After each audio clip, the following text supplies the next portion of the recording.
Yes, hello, thank you for coming. A reminder that we offer competitive rates of therapy at weekends and public holidays. My colleague will be with you in a moment. He's going to ask you a few questions.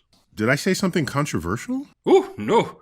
Goodness gracious me, no. Perish the very thought from your mind, no. So your opening question is... I'm afraid that's not how it works on this show, sir. Oh, okay. No, the guy you hired to kiss your ass while sensually filling it with softball questions, I'm afraid that guy called in sick today. Probably died suddenly. In New York City, the city's too large, no one cares. Your therapist will be speaking from London, sir. And this is surely true for London. Good point. Touché, as they say. It blocks what would otherwise be your access to the cosmos. Yes, it certainly does. Why, what are your thoughts on the Israel thing? I kind of thought it was a hoax, right? There are not this many. Okay, never mind. We won't be talking about that. That's a sad fact, but it's real. I feel it. No, please, no. Let's just fill in the entry form if we could. Could you briefly describe what it is you do, please? Stuff we all care about, whether or not we want to. I don't know what that means, sir. I'm afraid I don't speak dickhead. What do you do in English, please? There's science, humor, and pop culture. And the three of those threaded make a tapestry of that you can snuggle in and embrace the universe as fed in that with those elements. Well, aren't you the most pretentious twat ever squeezed out of a pretentious twat waffle? Where can we contact you online, please? So I have an active Twitter account, X account, they would call it today. I even have an active TikTok account. And I have people advising me who are 1/3 my age on what would fit today versus tomorrow on that TikTok account. Okay, thank you. I didn't quite want a life story, but now you mentioned it, it does explain quite a lot. Please wait a moment. My colleague will be with you presently. Yes, hello, good evening. So, Mr. Scientist Man off the telly, somewhere between a laboratory and a television, we have all been fed a colossal crock of whoppers that has led us by the nose into a financial and medical collapse on a scale never seen before. A lot of people are unsure as to whether they should be blaming the so-called experts who presented the false information or the mainstream media for somehow only showing us the experts with the false information. What do you think should be the consequences for your mistakes? So there are a couple of loose edges there. So let me explore that with you. All right. So first, no single scientist ever communicates the truth unless they are communicating a consensus of observations that have been made. Okay, I'll rephrase the question. What should be the consequences for your consensus of mistakes? Unfortunately, I don't have a better word than consensus to use in that sentence. For consensus of false information. Narrative? Conceit? Story? That's a good one. But lie. Lie works just as well. It depends on the context, doesn't it? And I'm going to go with the consensus of those observations and experiments. Even if they're wrong. And they have nothing to do with the individual. No, they have everything to do with how bloody wrong they were. Okay? So what's curious to me is we live in an era where you can channel surf on YouTube. Is that what it's called? No, nobody surfs anymore. We just sort of find a spot and sort of paddle. Do you mind? Sorry, you were saying? You surf on YouTube and you land on somebody who says, the mainstream thinks this is true. The establishment thinks this, but here's the actual truth. You're all in on that. Well, if the guy in question was the guy who actually invented the thing we're talking about, I would at least give him the time of day as part of a balanced diet. But as it happens, you won't find that guy by surfing on YouTube. YouTube's one of the many platforms that strictly bans true information while peddling false information. The very false information that has got everyone so perturbed lately. My question, which I notice you still haven't addressed, is what should be the consequences for these mistakes? These mass communications of patently false information. And there's something about the lone genius that we wanna snuggle up to them rather than the faceless establishment. I mean, are you talking about Anthony Fauci?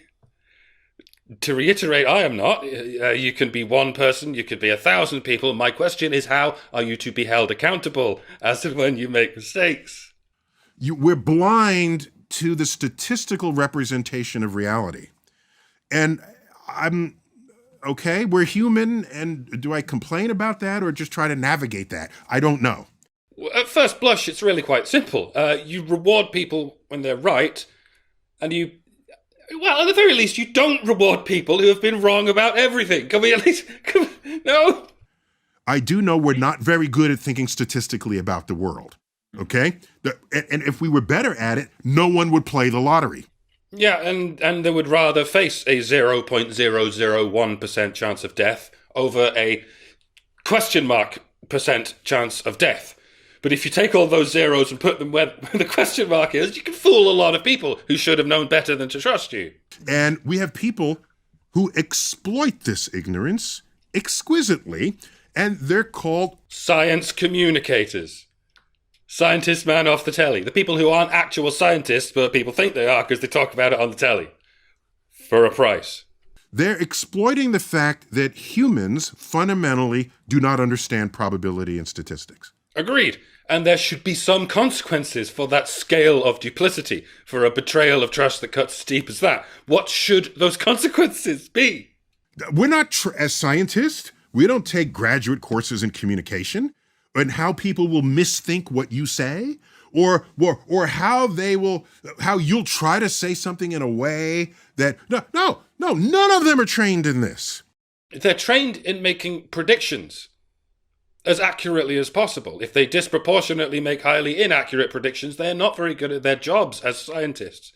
But they're very good at their jobs as propagandists.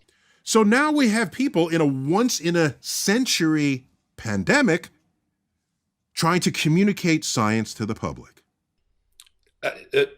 Putting your own hands over your own ears doesn't stop us from hearing your lies, Neil. Respiratory viruses that span the world happen multiple times every year. On the other hand, respiratory viruses that were engineered in a laboratory are a phenomenon not even a century old. So what you're saying doesn't match reality, whichever way you slice it. If you are comparing the Spanish flu with what I think you're comparing it to, you are not presenting true information. You may well be presenting a consensus of sort, but it is a false consensus. I think you know you're saying something false, but I'm not a body language expert or anything. It was like, no. Do you need a moment? So, with the benefit of hindsight, let me say how it should have happened. You should have been right. Or at the very least, not quite so spectacularly wrong. Okay? Okay. If you're about to cross a bridge that was just built, and 95% of random engineers you come up to and say, tell me about this bridge. They'll say, it's going to collapse with the first truck that goes over it, and you'll be dead because there's a long drop. But 5% of the engineers say, no, you'll be fine. What are you going to do? Your analogy is broken in at least 3 places. Allow me to reset it in those places. Firstly, given the choice you outlined, I would side with the people who were correct. See, I'm able to say this because I have the benefit of hindsight on the matter at hand. I am retrospectively aware that those 5% of engineers were in fact correct, and that the 95% were in fact wrong. Frankly, I don't believe they were randomly selected at all, but it doesn't matter. At this point, it's confirmed that you were wrong. So let's not pretend it's still 3 years ago when you had not yet even entertained the possibility that you were wrong. Secondly, your analogy doesn't even work without the hindsight. One must understand the difference between a reversible decision and an irreversible decision. It's a detail that transcends any finite percentage you might throw at it. In the given example of encountering a controversial bridge, I can either choose to drive away from the bridge, and if different information arises, I can reverse my decision and go back towards the bridge, or instead I can attempt to drive over the bridge. If the bridge collapses as I drive over it, I will not be able to reverse that decision. I'm very much stuck with it. Whatever man-made horrors beyond my comprehension may be contained in its frightful symmetry, I cannot undo it at that point. Just like you cannot unjump out of a plane. Just like you cannot uninject a biochemical. You can treat a respiratory infection that you didn't choose to get, but you cannot unattach a spike protein from any of the visceral regions with which it might play havoc. Do you see what I mean? Even if 95% of the engineers are going, it's fine, go ahead and drive over the bridge, that's still not good enough when it comes to a decision that is only reversible in one direction. You guys go ahead and argue about your bridge. I'm going to find another way home. Oh, look, there's a perfectly functional overpass just upstream on the intersection of Chicken Soup and Dayquil. Loo, it's over. Thirdly, your analogy doesn't work because a bridge only breaks once, only exists in one place. A biochemical breaks many, many times and all over the world. Only the future can know how many people it breaks. We can speculate about the future, we can lie about the past, but I'd much rather discuss what we're going to do in the present. How are we going to exact appropriate consequences on those who were and still are clearly and plainly wrong? I am warmly awaiting some attempt at an answer. I'm going with the 95% of the engineers because there will always be outliers. Always. Always. That's why one person, one research result is not the thing. Except when it is the thing. Newton had the thing. Galileo had the thing. Galileo. Yes. Tesla had the thing. Einstein had the thing. Anyone you care to mention had the thing, and every single one of them had to fight for that thing, to battle their way through a thick-headed wall of what was at the time considered consensus. But it was just so unlikely that Galileo was right. We couldn't possibly have known any better. Perhaps not. But you didn't have to charge him with heresy. It wasn't heresy. It was true. You shouldn't censor people for misinformation when what they're saying is true. If you falsely charge someone, you should face consequences for that. And begrudgingly apologizing 3 centuries later doesn't just cut the mustard, as far as I can say. What do you think? What do you think of Galileo? No, I've done my research, and this is all bullshit. You should listen to me. No, never do that. Never. Is there any chance I can get a second opinion? Well, there's these other platforms where it's just me. Go ahead. All right, I have a master class. It's just me. I have that. And I suppose we should be listening to you. Because you don't just represent you represent the consensus. Should we observe experiments or should we just listen to you, consensus man? If your result is that mask wearing does not prevent either the transmission or the, what's the other way? The contraction. Where you would receive COVID or you would spread COVID?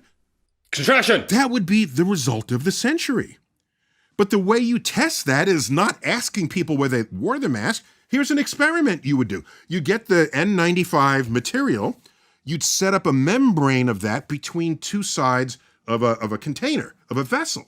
And you put COVID vaccine aerosol on one side and make sure it's not on the other side, and then put a pressure difference between the two so that this air flows across. And test to see whether the COVID aerosols made it through.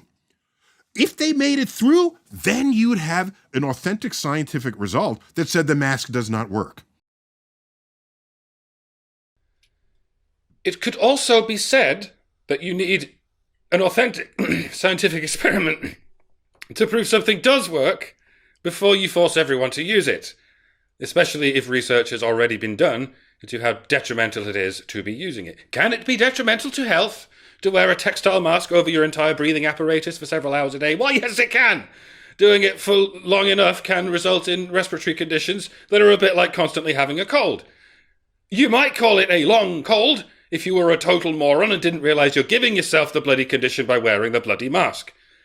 See, that's why people don't go around wearing masks over their mouths and noses all the time, and they never have, until very recently.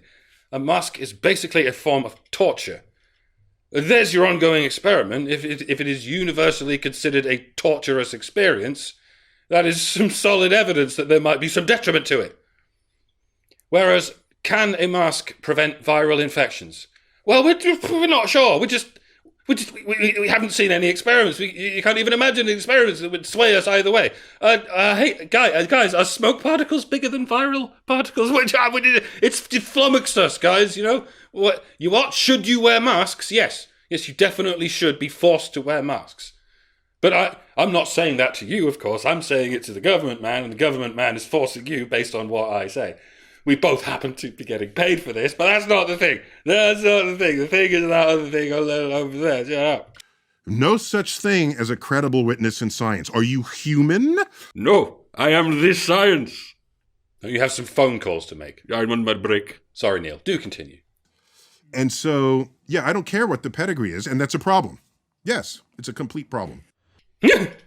Nice phrasing. That's some unintended genius right there. I'm having that.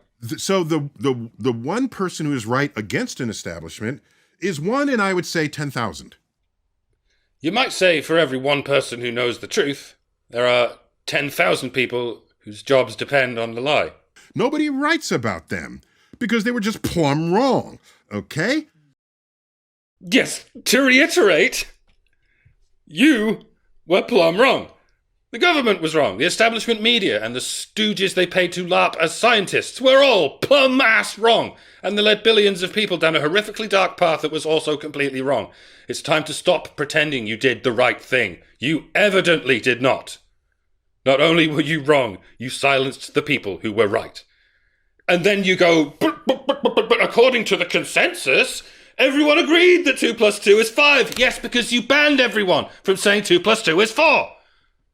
You can get any consensus you like when you ban people from saying one thing and pay them for saying another. It is not evidence of anything other than the bias inherent in whosoever is funding the endeavour. This is not science, Neil. It's propaganda masquerading as science. It's no more reliable than propaganda masquerading as anything else. Don't pretend you don't know this. You know it better than anyone. So that's an extremely important point. I just have a different answer than what you're looking for.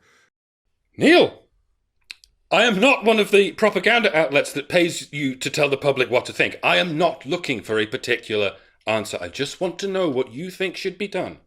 What consequences should take place for those who have made exceptionally egregious mistakes? If your answer is 0, there should be 0 consequences, you should carry on trusting us and you should carry on funding us, then please say so. Or just continue saying 0. Without saying 0, by saying an accumulated total of 0, you know what I mean? If there are risks in a world of free speech, that there could be people who are dangerous because they create instability in a system, or because they lead people on a track that may be impossible to reverse. Uh-huh. You look at Hitler in 1930s Germany, for example, it required all-out war to sort of correct. Okay, that was almost an answer. Personally, I think war is a bit much. I mean, sure, these people did indeed lead us into a mass eugenics program and kill countless innocent people, but personally, I think we should start small and first consider not rewarding these murderers for their murders. After that, maybe some people should start resigning, or maybe even getting fired, maybe even facing criminal charges wheresoever any are applicable. I just don't think war is the solution to every problem, but I'm sure you can find 10,000 people who disagree with me. So there's a risk when you have a free society. For me, as an educator, the antidote is the education of how to listen to people. So you nip that in the bud from the beginning. Fascinating. Personally, I don't think free society requires an anecdote. I don't see it as like this deadly nightshade that needs to be nipped in the bud from an early age. The idea of using education, of all things, as an antidote against freedom is a little bit sinister, Neil. Are you not hearing yourself there? And to me, the education of how to listen to people is really quite a simple lesson. Here's how to listen to people 101. Don't ban them from speaking. Because if you ban them from speaking, then you literally cannot listen to them, do you see? Again, this is what was done to us. We were told lies and we were forbidden from telling the truth. while millions were marched into the execution chambers. At the very least, it would be nice if the liars and the executioners were the ones being compared with the no Germans, rather than us for being the victims. Yeah, we call that compromise and work our way out from there. So if someone is speaking highly charismatically about something that's completely opposite what a mainstream view is, I will approach them with skepticism, no matter how charismatic they are. I will approach both of them with skepticism. I'm not interested in how charismatic you are, and I'm not interested in how mainstream you are. The latter seems merely to be the plural of the former, but I suppose everyone has their price.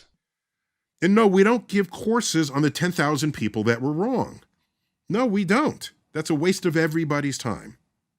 Neil, people are still being given courses of experimental serums based on the recommendations of thousands of people who were wrong. They're still wrong. You are still wrong. I suppose my supplementary question would be, why should we listen to them, and why should we listen to you? Yeah, and your continuing, persistent answer will be, because there's more of us. If enough people believe the lie, then it might as well be the truth. Hey, this is not science, Neil. It's classic propaganda, and it's particularly reminiscent of a certain flavour of mid-20th century German propaganda. Do you dig my drift? For some reason, over recent years, the word establishment has become a bad word. I represent the establishment. Oh, well, you must be wrong then. Might be wrong, Neil. We are open to the possibility that an establishment might be wrong. I mean, you just admitted that you are not sceptical of mainstream views. You think an establishment is right by default just by virtue of being an establishment. And when someone disagrees with you, you pull the false dichotomy of extremes. The zebra crossing fallacy. Well, if you don't think this zebra is entirely white, you must think this zebra is entirely black. No, dickhead! The zebra is both. What, you don't think the coof is the deadliest virus ever? You mean you think the whole thing is a hoax? No, dickhead! It is neither of these things. There is a world of possibilities that exists between the lie you're telling and the theoretical opposite lie that your imaginary straw man is telling. You are an extremist. That does not mean the people who disagree with you are also extremists. There are people down here in the reasonable middle, and we would appreciate it if you could meet us here. Please and thank you. I'm not saying you should always believe the establishment. What I'm saying is, if you want to believe someone who is against the establishment, you should do a little more homework before you go that way. And the homework isn't only listening to what they are telling you. It's looking into the establishment and find out why there's an establishment view to begin with. Well done for finally calling it what it is. An establishment. Not the establishment. You simply refer to your favourite establishment as the establishment. There is more than one entity, more than one conglomeration of entities out there, each staking their claim as to what has been established. What do we do when two different establishments reach contradictory conclusions? With whom do we side? By what criteria do we decide, all else being equal? See, in my logic, we side with whoever has the best track record for accurate predictions. If one side has been wrong about everything so far and the other side has been right about everything so far, we should err on the side of the, merit. We should recognise the merit in the ability to make accurate predictions. That's my logic. In your logic, Neil, we side with the biggest one. That's it. That's the tweet. If one establishment is comprised of 1,000 people and the other establishment is comprised of 10,000 people, well, you go with the 10,000, clearly. 10,000 people can't possibly be wrong, but 1,000 people can. I mean, aren't you gonna look at their results, their workings, maybe peer review them or something? No, just big thing good, small thing bad. Ugh, do science good. I'm not exactly sure how to describe the scientific method. Perhaps that's another definite article I should ambiguate into the indefinite. There are different kinds of scientific method, and there are many different things that can be called a scientific method. But See, what I think I just described as my logic and your logic, respectively, is the difference between seeking the truth and, what's the word, grifting. That's what it is. If you're just pandering to and shilling for the biggest, richest, most powerful thing out there because it's the biggest, richest, most powerful thing out there, then you are, literally, definitively, to the letter and to the spirit, grifting, my friend. The surest sign of a grifter, well, the surest sign is when they straight up admit that they genuinely believe might makes right, like you already have. But the next surest sign is where they cannot help contradicting themselves on every possible level, especially having spun from one topic to another. We'll be back after this short break. Apparently, the XXXY chromosomes are insufficient. Because when we wake up in the morning, we exaggerate whatever feature we want to portray the gender of our choice. Yes. Suppose no matter my chromosomes, today I feel 80% female, 20% male. I'm gonna put on makeup. I'm gonna do that. Tomorrow I might feel 80% male. I'll remove the makeup and I'll wear a muscle shirt. Why do you care? Yeah. What business is it of yours to require that I fulfill your inability to think of gender on a spectrum? Do you find it difficult listening to that? Believing what you've just told me that you apparently believe? I mean, well, for the longest time, there really was a sort of open mystery as to what exactly is the substantive difference between a man and a woman, or between the old and the young. For the most part, you know it when you see it, but no one had ever pinned down the fundamental physical essence of what made them different. Until some clever boffins came along with their microscopes, and they went, check it out, there's these X-shaped things and there's these Y-shaped things. Women are always two X's, men are always an X and a Y. Always? I mean, we've never found an XX that can produce sperm, and we've never found an XY that can produce eggs. Literally never. This is even more fundamental than eggs and sperm, let alone the wide hips and the wide shoulders. It exists with or without these things. This is by far and away the most definitive differentiator of male and female in every sexual species ever discovered. This is, of course, something of a consensus in many scientific establishments, and deservedly so because of all the impeccably accurate predictions. And yet you, in that oh so charismatic way of yours, have described it as insufficient. And that maleness and femaleness are more accurately represented by what a person is wearing.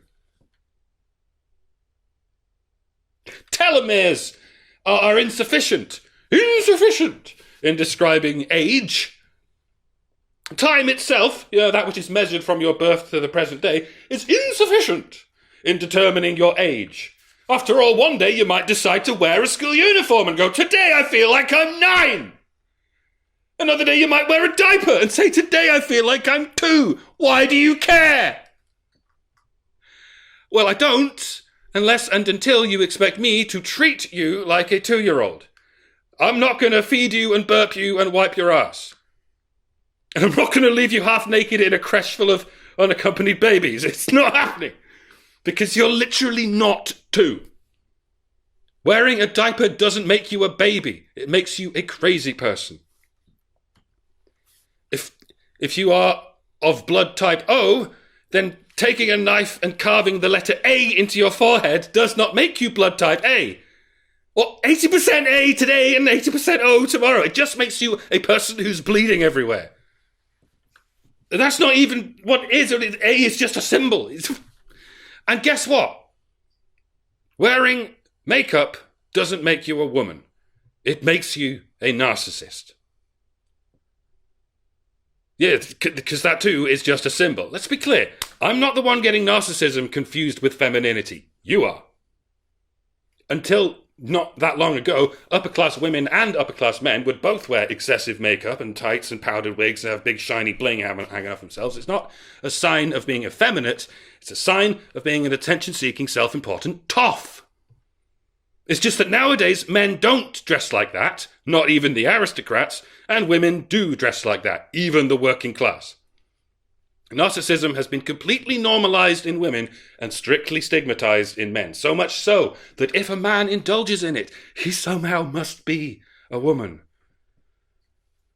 Or at least 20% of a woman. The earrings and the wing and the wig and the hot pants. That much of you is female. Because that's what a woman is, right, after all. Fashion accessories. That's the true essence of femininity. That's the sufficiency that we couldn't get from genetics. You may well believe this. You may say there is a consensus establishing this as a mainstream view. A consensus that insists every individual is correct in their own assumptions, however that might be supposed to work. This was only hammer home my point that there is absolutely nothing scientific about a consensus or an establishment or a mainstream. You can plug any old bullshit into the genius of the crowd and they will make it the biggest thing in the world. They will take the lie to Andromeda and back before the truth has even fallen out of bed. It means nothing. And if you call it science, then science means nothing. If you call it gender, then gender means nothing. And as it happens, gender does in fact mean nothing. Do you feel like explaining how you might be squaring this circle? I don't run around with an opinion that I then foist on other people. Okay, good. Me neither. I'm not in the business of arbitrarily choosing a pronoun and then getting people arrested for using a different one. I think that's pretty twisted behavior, and so is enabling it. Let's ask ourselves some questions. When you see another human being, do you see their chromosomes? No, you see their phenotype. Okay. And let me not use the word phenotype because half the people who hear that word don't know what it means, and I'm an educator communicator. I'm terribly sorry. I thought you were all idiots who don't understand the concept of what something looks like. So I was just going to try and pretend there's no such thing as a phenotype, as an educator. And sod it, it's the only trick I have up my sleeve. So can we please carry on not saying phenotype? I really want to pretend there's no such thing. No, Neil, no, we're not doing that. We know what a phenotype is. We know what a genotype is. We know what remdesivir is. And we know what ivermectin is. You can keep this shit hidden from the goldfish-brained normies in your general audience, but you're not on TV now. Cut out the parlor tricks and defend the insane bullshit you're saying. And I did an experiment in the New York City subway. It was winter, so everyone has on a coat.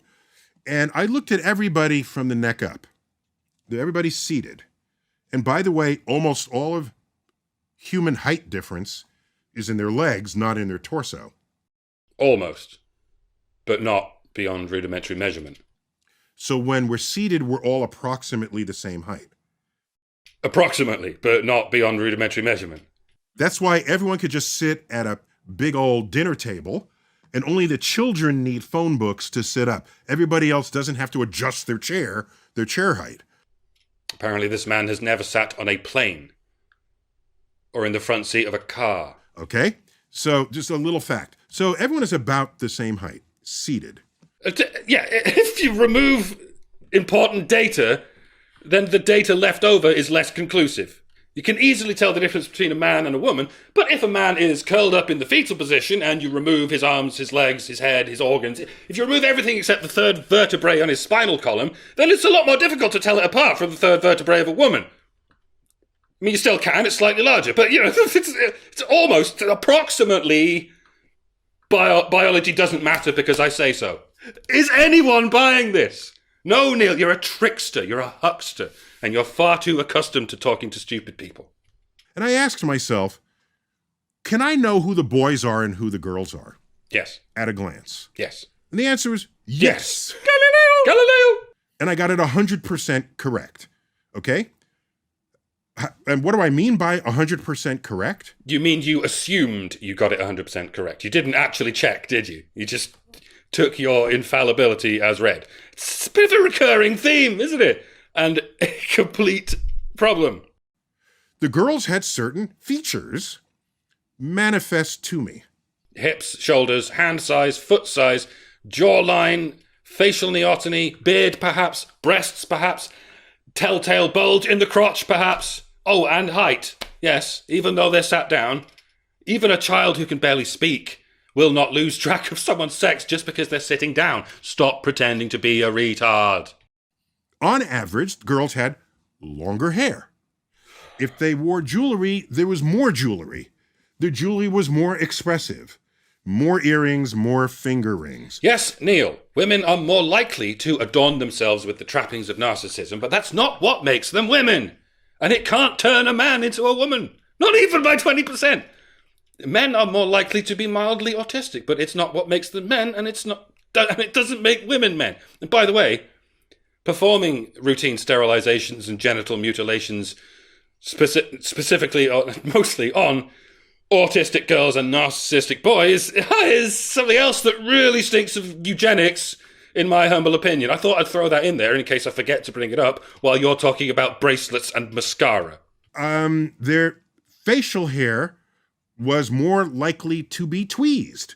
The eyebrows are trimmed. There's no hair between the eyebrows. Yes, I don't know of any man who removes his beard using tweezers. It would take an absurdly long time because men have a lot more facial hair than women, don't they, Neil? No, you're right. It's not that beards are masculine, it's that tweezers are feminine. You know, in some languages they probably are, but in English we don't have those kinds of pronouns and you can't make us use them.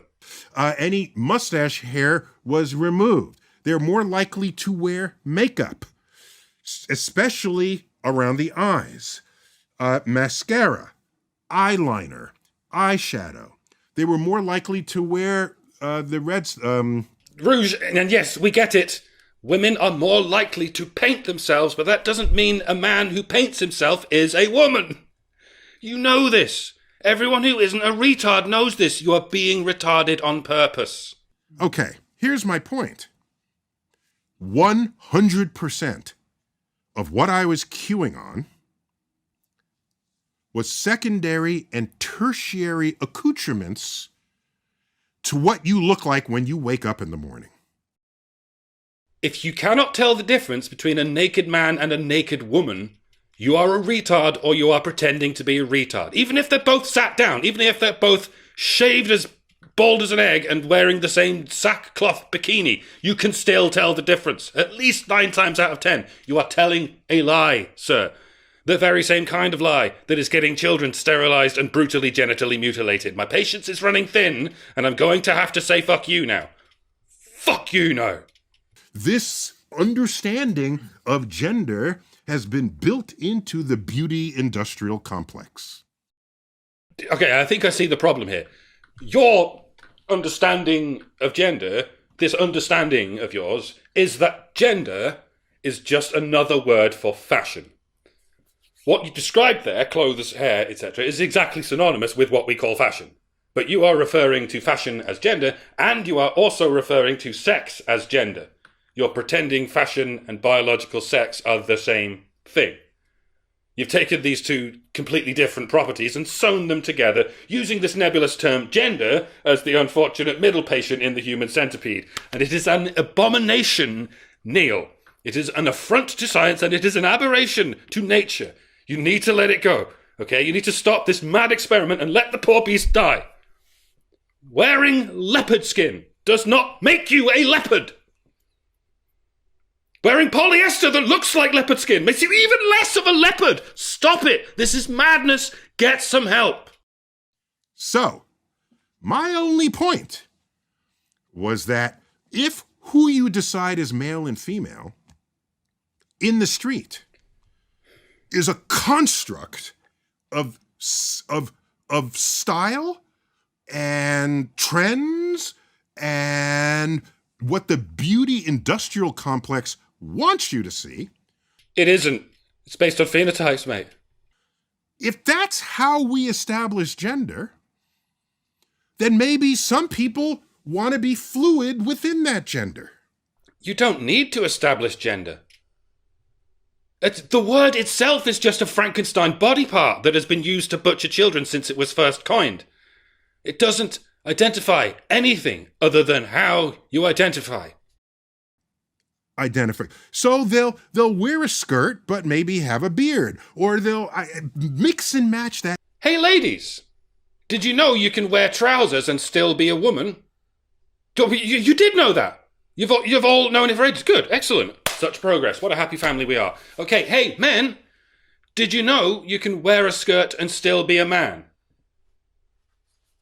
Everyone loses their minds. Transphobe. What do you think's going on there, Neil?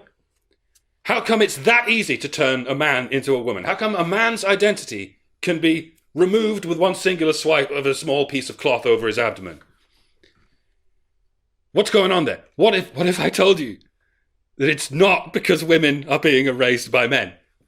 Everyone loses their minds again. If a person using the tools of the beauty industrial complex wants to mix and match this, and they are expressing their freedom in a free country to do so,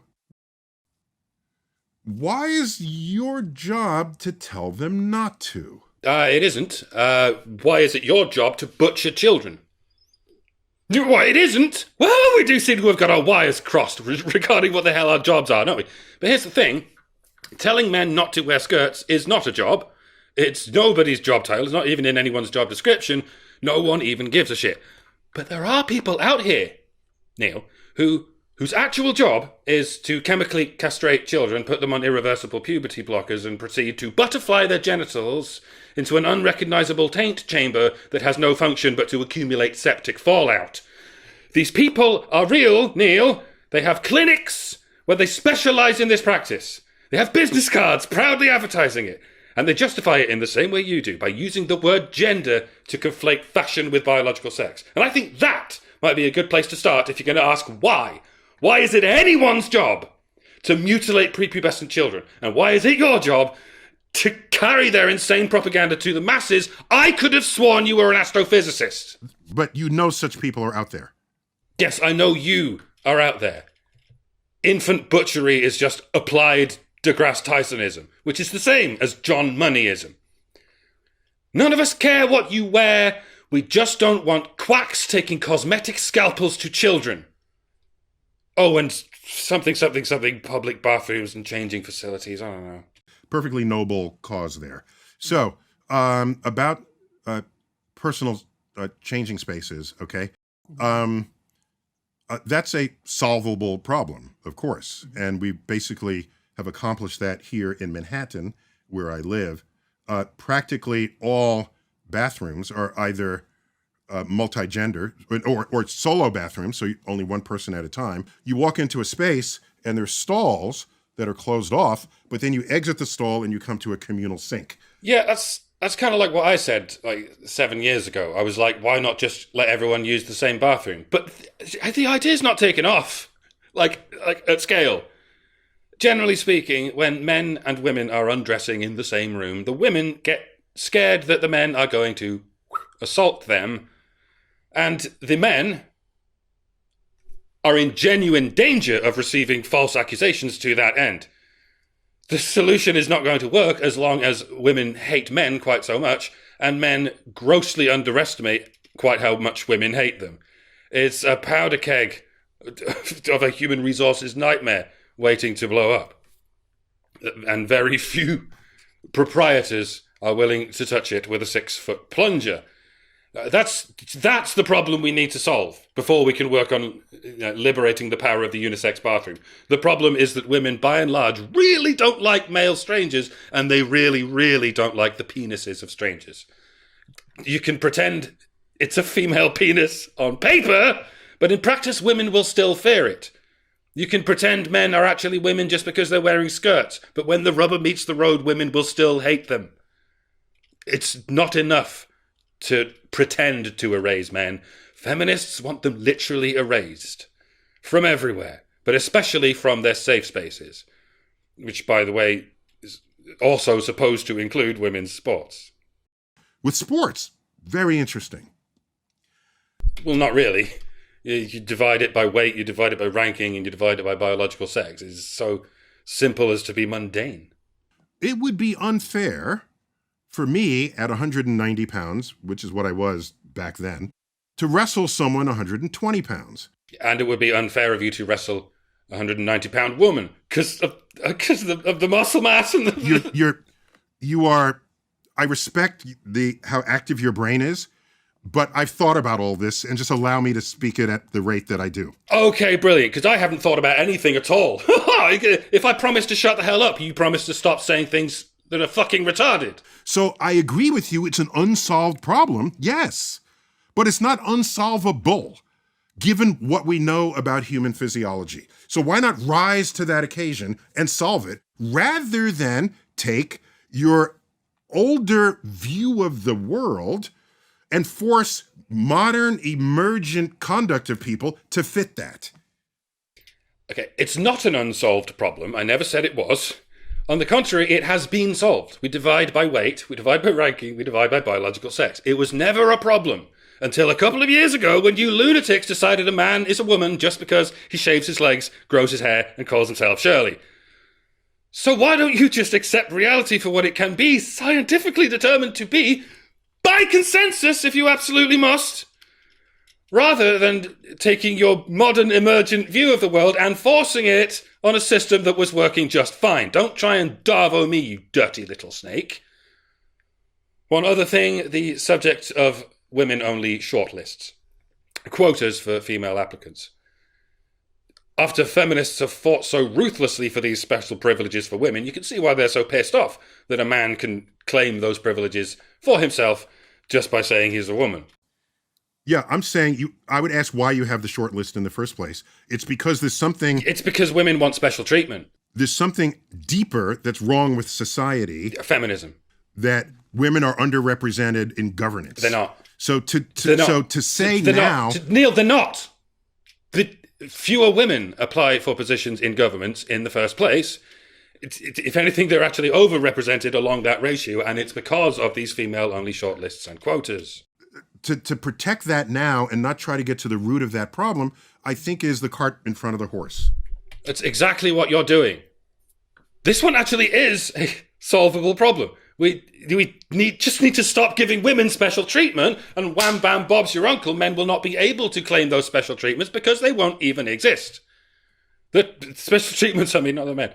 And you're here going, well, female privilege can't possibly be the problem. It can only possibly be the solution to a problem. No, it isn't. It is the problem. It is a complete problem. It's female pedestalization for its own sake. It's male marginalization for its own sake. It's feminism. It's misandry. It exists because misandric feminists make it exist. If we weren't pandering to it, if we hadn't been pandering to it for centuries, we wouldn't have any of these problems we're currently discussing. Do you see? So we have to figure that out.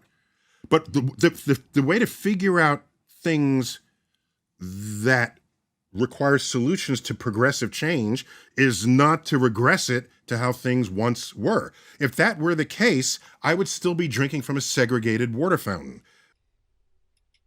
Have you been to any colleges recently, Neil? They're racially segregating now. That's where progress gets us, when it's just regress disguised as progress. So fix the playing field, damn it! What? Don't say it's an unfair playing field, so all of a sudden the big issue is trans women taking the slot of a woman in an unfair playing field. Fix the playing field, and you know something? The day you fix that playing field, this conversation will look completely ridiculous. Imagine that. The thing is, the playing field was never broken. You cannot break a field. It is a fucking field. It's a blank space where you can do anything you want. What happened was a bunch of seething feminist man-haters marched out into the field, declared it broken, and demanded men build a towering fairy fucking princess castle on the playing field with indoor plumbing, central heating, electricity, a central tower where they administer lethal injections, and a special belfry where they mutilate children. We've been building extension after extension on that fairy fucking princess castle, and it's never good enough. When will it be good enough? Do you have any idea? Well, that's hard. It's hard. We've been through... Thank you for that question. I'm having trouble keeping up with your mood swings, Neil. I'm just acting. What's your excuse? Oh. you just hope it doesn't regress so that we're living in yesterday's world rather than tomorrow's world. In yesterday's world, we had jobs and opportunities. We had houses and families because we could afford them. In yesterday's world, we weren't being poisoned and falsely imprisoned and told to worship the very machine that's torturing us. In yesterday's world, men and women loved each other and we were free. I'm not talking about feudal medieval times. I'm not even talking about the 50s. I'm talking 2019. I will take 2019 as the perfect moment in which we suspend our memories for all time. It had its problems, just like any other year, but it was still the best year ever. Every concurrent year in my lifetime was the successive best year ever to be alive. Until 2020, when you assholes went batshit crazy and you've been rolling the world into a rat-infested shallow grave ever since. So don't give me this shit about tomorrow's world. Tomorrow's gonna suck. And it's your fault, you bumbling mouthpiece of a mad scientist man off the telly. All of you. You plunge us into darkness and you call it light. You surround us with pestilence and you call it saving lives. You cascade us into famine and you call it Bidenomics.